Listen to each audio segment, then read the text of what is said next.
There's something kind of strange about money. You might be making more than before, more stable than before. But inside, things don't feel any lighter.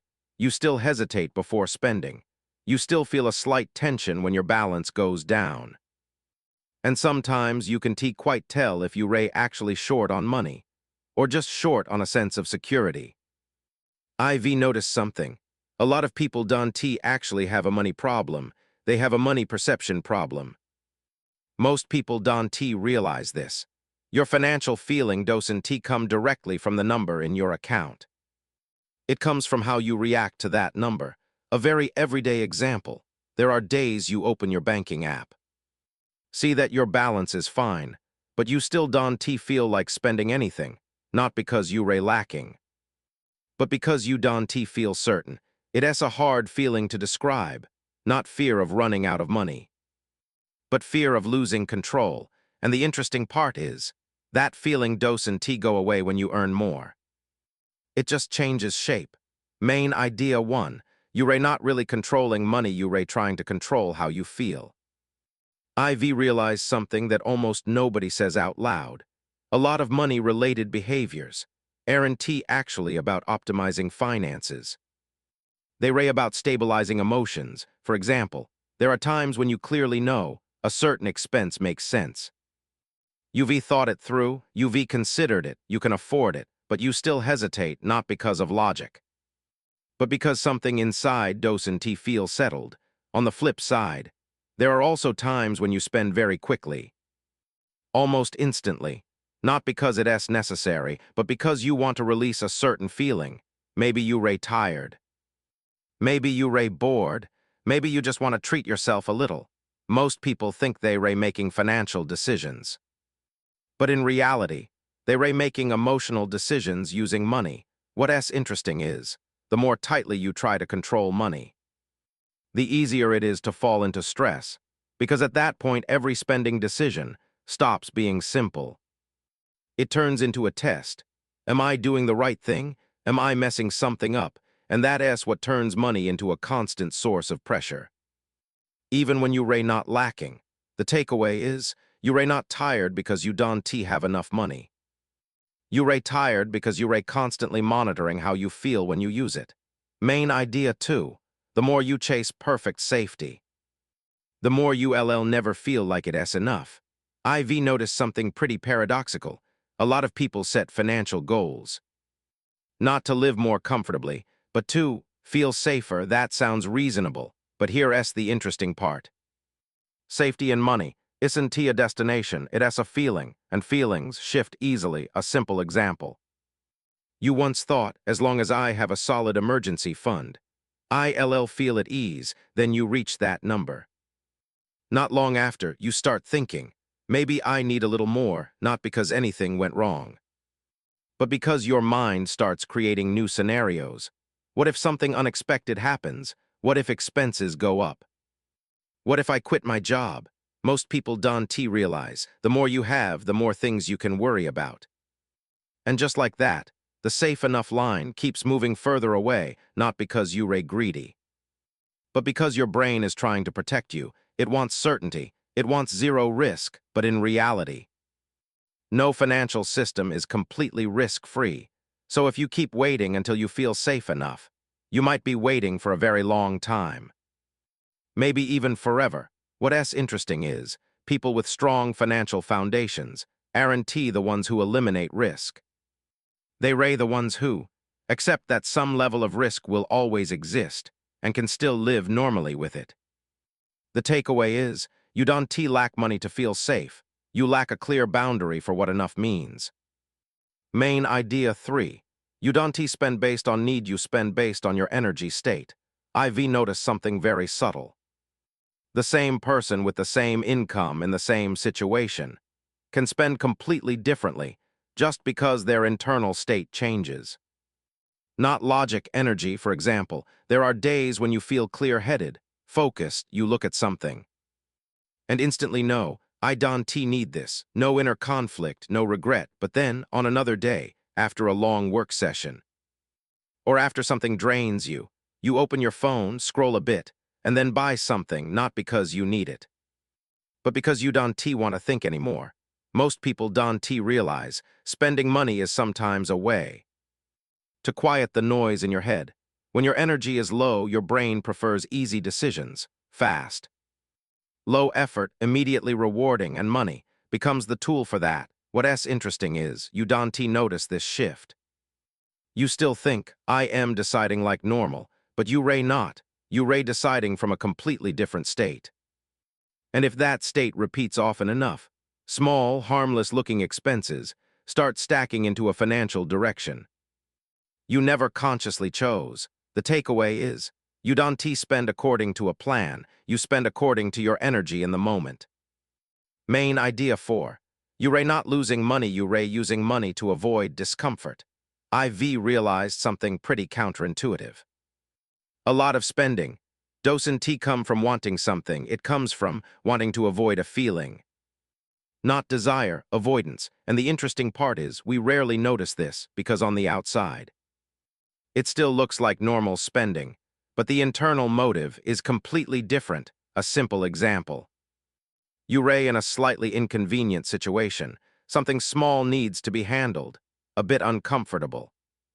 Maybe you have to wait, do it yourself, or deal with an awkward conversation, and then you choose to spend money. Not because it's the best option, but because it's the fastest way to end that uncomfortable feeling. A small decision, but repeated enough times, it creates a hidden habit whenever something feels uncomfortable. You look for a way to pay to escape it. Most people don't realize money isn't just used to buy what you want. It's also used to remove what you don't want to feel. And this doesn't stop at small situations. It shows up in bigger decisions too. You keep a recurring expense just to avoid feeling less than. You maintain a lifestyle just to avoid facing the feeling of falling behind. You buy something not to use it, but to silence a thought that keeps repeating in your head. What's interesting is, these kinds of expenses rarely bring lasting relief, they only work temporarily, then another feeling shows up. And the cycle continues. The takeaway is, you ray not spending money to live better, you ray spending money to avoid feeling worse. Main idea 5. Financial pressure doesn't come from how much you spend, it comes from the commitments you've quietly accepted. I've noticed something that a lot of people only realize too late. Financial pressure rarely shows up the moment you spend money. It shows up later, very quietly. A simple example, you sign up for a service, it's not that expensive. Each month just a small charge, no big deal. Then another service, another commitment, another installment payment. Each decision on its own seems reasonable, nothing feels wrong. But here's the interesting part. You don't really feel the whole picture. When you're making those small decisions, you only feel each piece. Not the entire system. Most people don't realize financial pressure doesn't come from one big expense. It comes from the fact that you've gradually built a system where part of your future income has already been spoken for. Not because someone forced you, but because of your past decisions, and when something changes, your income drops. Expenses go up, or you just want to slow down for a bit. That's when you realize you don't have much flexibility left. Not because you spent too much today, but because you committed too much earlier. What's interesting is, these commitments are very quiet. They don't create pressure right away. They just accumulate. Until the moment you need flexibility the most. And that's when they turn into a burden. The takeaway is, you ray not stressed because of how you spend today. You ray stressed because of what you've already agreed to with your money in the past. Main idea 6. The moment everything feels fine is when you ray most likely to lose control. I've noticed something subtle. The riskiest financial decisions don't happen when things are going badly. They happen when everything seems fine. No pressure, no warning signs, no obvious problems, and that's exactly what makes you pay less attention. A simple example. When your account is just enough, you ray careful, you think before spending, you track things. You stay aware, but when your income becomes more stable, a buffer appears, you feel a bit more relaxed. And then you start to Skip double-checking a small expense. Ignore a subscription renewal, not fully think through a reasonable decision. Small changes, hard to notice, but here's the interesting part. They don't happen all at once, they happen gradually. Slow enough that nothing feels wrong, but consistent enough to shift your direction. Most people don't realize. Losing financial control rarely comes from one big mistake. It comes from stopping paying attention when things feel okay. And by the time you notice, the system has already changed. You're no longer in the same position. You're no longer as flexible, not because you made a huge mistake, but because you slowly relaxed your awareness. What's interesting is, the feeling of stability can make you more careless than actual difficulty. Because when things are hard, you react, but when things feel fine, you do nothing. The takeaway is, you don't lose control when things go bad. You lose control when things seem okay. Main idea 7. You don't actually want more money, you want to think about money less. IV realized something that almost nobody says directly. When people say they want to earn more money, what they're really looking for isn't the number, it's a state. A state where money doesn't take up so much mental space. No more overthinking every decision, no more hesitation. No more constantly holding money-related thoughts in your head. Most people don't realize what makes them tired. Isn't a lack of money, it's having to constantly think about money. A simple example. There are moments when you're doing something completely unrelated, but in the background of your mind. There's a quiet stream of thoughts. I spent a bit too much this month. That payment is coming up. Should I cut this expense? Not loud, not overwhelming, but always there. Subtle, constant, and the interesting part is, even when your income increases, those thoughts don't automatically disappear. They just change content. Instead of do I have enough? You start thinking, am I optimizing this well enough? Am I using money correctly? Am I missing something? Your brain doesn't stop. It just moves to a different level.